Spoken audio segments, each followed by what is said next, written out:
You ever see someone so entitled they think the world exists just to serve them? Well, buckle up, because what I'm about to tell you is wild. A wealthy couple walks into a small-town diner, treats a hard-working waitress like absolute garbage, and then things get real. Because sitting just a few feet away was someone they really shouldn't have messed with. Someone who'd seen real combat, real injustice, and wasn't about to let this slide. This story's got everything. Karma, courage, and a puppy that changes everything. Trust me, you'll want to stick around for this one. So let's set the scene. There's this waitress named Mara.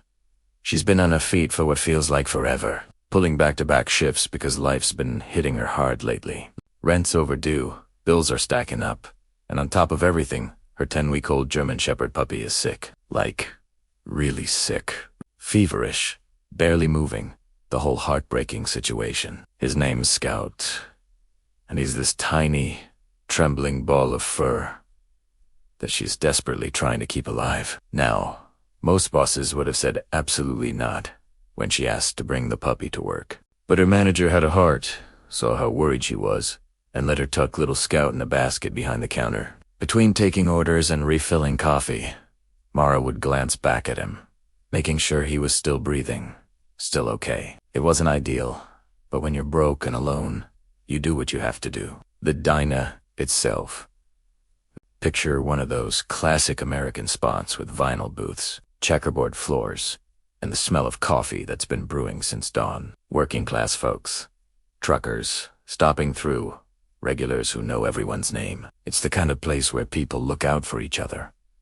Or at least, they try to. Then the door swings open, and in walks trouble wearing designer sunglasses. To people who clearly think they're better than everyone else in the room. The woman, let's call Alexa, is dripping in expensive jewelry and attitude. Her boyfriend, Brent, has that entitled to rich kid swagger. The kind that screams my family's connected without him saying a word. They practically strut to their table like they're walking a runway, not entering a humble small-town diner. Mara approaches with her notepad, putting on her best customer service smile, even though she's exhausted. Alexa doesn't even look at her. Just starts rattling off her order in this rapid-fire, deliberately confusing way, like she's testing Mara, waiting for her to mess up. Changing details, mid-sentence, being vague about what she wants. The whole power trip thing. Mara's been doing this long enough to know the game, so she repeats everything back twice, making absolutely sure she's got it right. She heads to the kitchen, puts in the order, and brings it out a few minutes later. Everything looks perfect, except there's no lemon wedge on the iced tea. That's it. One tiny, forgettable detail in an otherwise correct order. Before Mara can even apologize or offer to grab one, Lex's hand flies across her face with a slap so loud the entire diner goes quiet. The sting is immediate. Mara's cheek burns. Her eyes water from the shock and humiliation. Behind the counter, Scout lets out this pitiful little whimper, sensing something's wrong with the one person who's been protecting him. Lex is yelling now. Something about incompetence, about how hard is it to follow simple instructions. Just absolutely tearing into this woman who's done nothing but try her best. Mara doesn't fight back. Doesn't argue. She just takes a breath, steadies herself, and turns to go get that lemon. That's when Scout cries out again.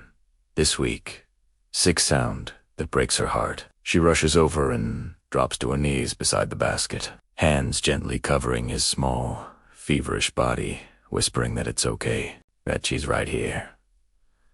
That's when Brent notices the puppy, and you can just see the disgust on his face. A walks over, looks down at this sick little dog, and at Mara kneeling beside him, and you can tell he's about to say something cruel. And he does. Starts going off about how people like her shouldn't be allowed to own animals.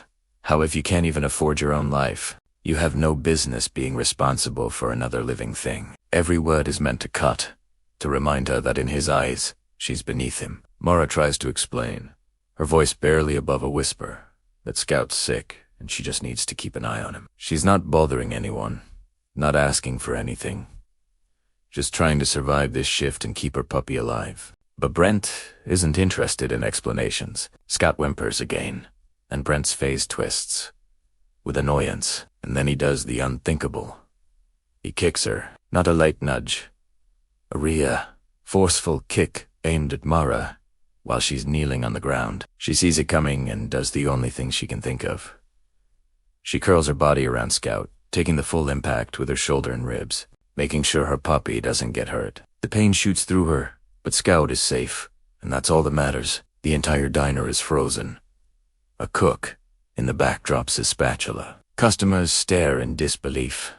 A mother actually covers her kid's eyes, and Lexa, she's smirking. Actually smirking, like she's enjoying watching her boyfriend assault someone. Like this is entertainment. But here's where Brent made his biggest mistake, because sitting at the counter, just a few feet behind all this, was a man he hadn't noticed. Square jaw, military haircut. The kind of quiet presence that speaks volumes without saying a word. The kind of guy who doesn't need to prove anything because he's already proven everything that matters. His name is Jack. Retired Navy SEAL. And he's seen enough. Jack stands up, and there's something about the way he moves that makes the entire room shift. No yelling, no dramatic gestures. Justice controlled, deliberate calm. That's somehow way more intimidating than anger would be. He walks toward Brent with purpose, and when he speaks, his voice is steady and clear. Apologise. Brent turns, sizes him up, and you can see that entitled arrogance kick in. He actually scoffs, then drops the line guys like him always drop. Do you know who my father is? Jack doesn't even blink. Don't care. Lexa tries to insert herself, crossing her arms and saying this doesn't concern him, that he should mind his own business. But Jack steps between them and Mara, positioning himself as a barrier, and when he speaks again, his voice is low, but cuts through the tension like a knife. It concerns me the second someone hurts a woman protecting her dog. Now, Brent's feeling challenged, so he does what cowards do when they're called out. He tries to get physical, shoves at Jack's chest like he's going to intimidate him into backing down. Worst decision of his life. Jack catches his wrist mid-motion, twists it with practiced precision, and Brent drops to his knees with a yelp. The entire diner gasps. Lexa actually stumbles backward, her face going pale. Jack leans down, his voice barely above a whisper, but every word is crystal clear. You kick her again, and I'll make sure the only thing you're stepping into is a prison cell. Brent tries to maintain that bravado, stammering something about how his father will destroy him. How Jack has no idea what kind of power he's messing with. Jack releases his wrist, letting him crumple to the floor, and delivers a line that changes everything. Your father will one day be able to save you from the charges I am about to file. He helps Mara to her feet. She's wincing from the pain in her ribs, but Scout manages to lick her chin weakly, grateful she protected him. Jack examines the puppy with surprising gentleness for someone with his background, feeling the fever through the tiny body. He needs a vet. Now, Mara nods, tears forming, and starts to explain that she doesn't have the money. That she's been trying, but the bills are just too much. Jack cuts her off with two simple words. I've got it.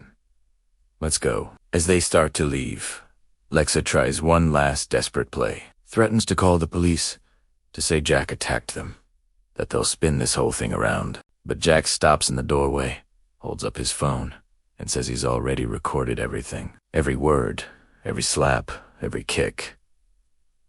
All of it documented. Lex's face drops, and then Jack adds the kicker. The piece of information that makes everything click into place.